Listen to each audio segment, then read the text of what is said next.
HLOOKUP searches for a value in the top row of a range, and then returns a value in the same column from a row you specify. Let's see how to use it. Select a cell.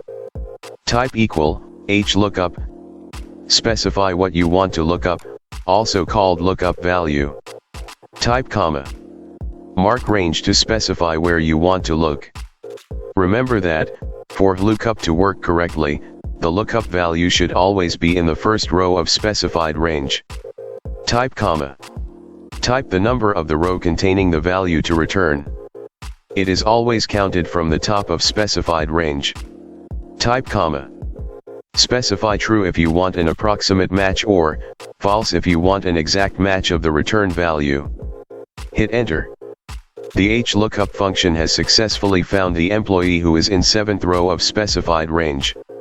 Use HLOOKUP when your comparison values are located in a row across the top of a table of data, and you want to look down a specified number of row.